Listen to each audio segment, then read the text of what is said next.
Do you actually take the time to measure the ring to land measurements and record it for your pistons? Or do you just adjust the gap and tell yourself the manufacturer has to have it right? I used to do that too, but when I received four main bearings from the most expensive supplier of uncoated main bearings for a small block Chevy, which has five mains, as you know, uh, I started rethinking my engine building habits, and now I check everything because you just don't know what you're going to find. Now,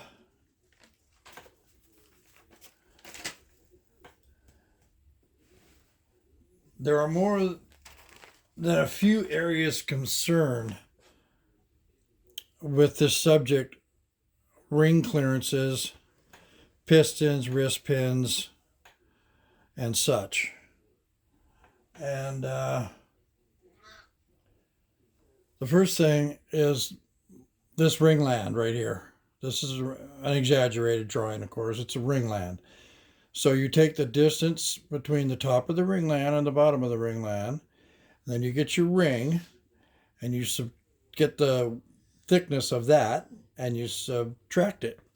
And what you're after, in my case, which, I have Icon pistons and Scat 6-inch rods, my measurement is between 1.5 thou and 3 thou. Then we have to get the back distance. This is the edge of the ring to the back of the ringland. Back meaning closest to center line vertically. And minimum, that has to be 5 thou. And, those rings have to move on there. And they, when they move and they expand, they reduce the heat that the piston is making. And has to have a good seal. And if you don't have that and you don't check them, you may be able to move them with your hand. But when they get hot, what's it going to be doing? By checking these measurements and making sure that that's where you are at, you ensure that you'll have some longevity with your piston.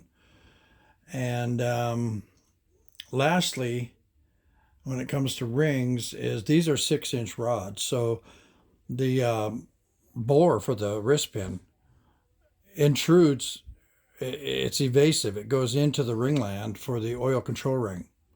So the oil control ring needs a stabilizing support rail. And that has a bump on it, and that bump goes up.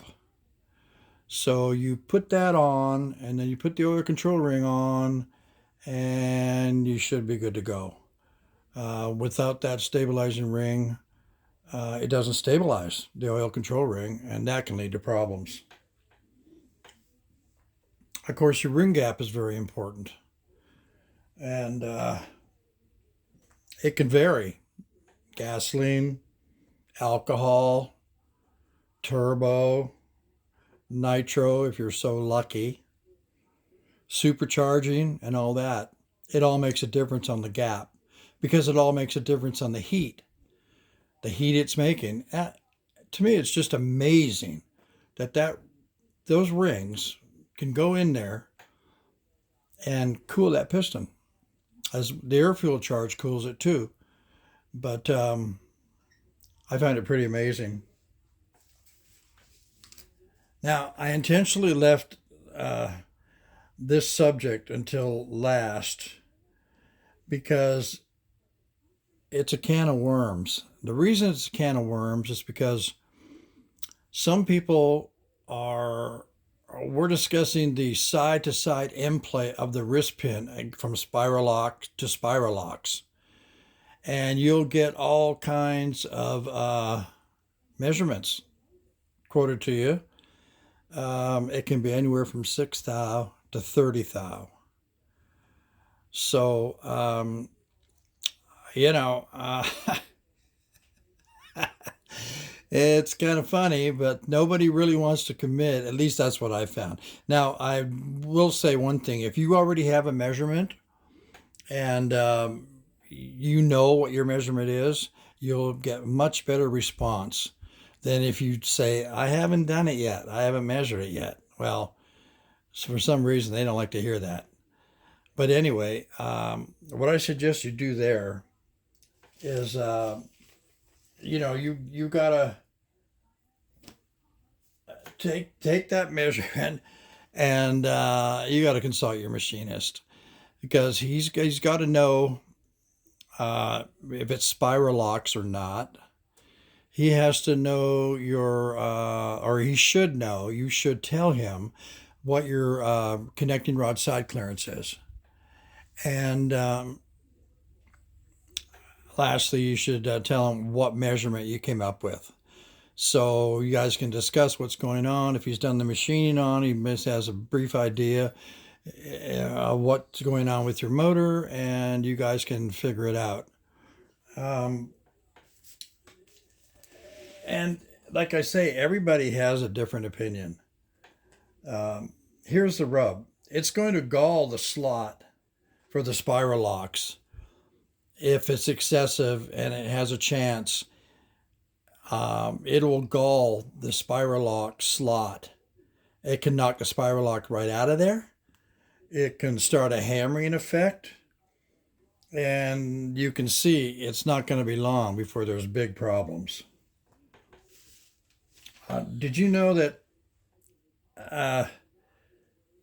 when a piston's at TDC and then yanked by the crank to bottom dead center, and then shoved back up to TDC, is when your wrist pin is really being tortured.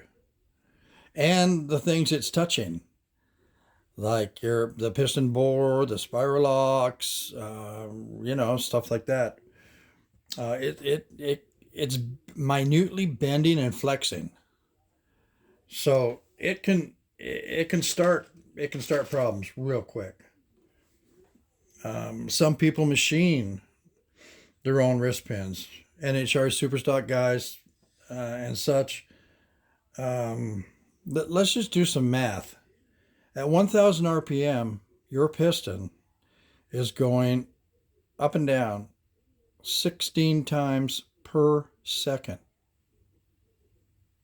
At 1,000 RPM. At 5,000, it's 83 times a second.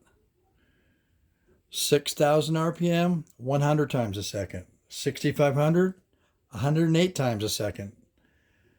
7,000, 116. The thing is just literally screaming. There's a video on YouTube where somebody started a Chevrolet small block Gen 1 engine with only one cylinder head on. See if you can find it, and you will see that that thing is just screaming, and we're talking fast. So you can see that if there's any hammering effect or galling going on or incongruency at all in this area, before the rotating assembly even stops rotating, you're done. The damage is already done. We're going to visit this again in part 2.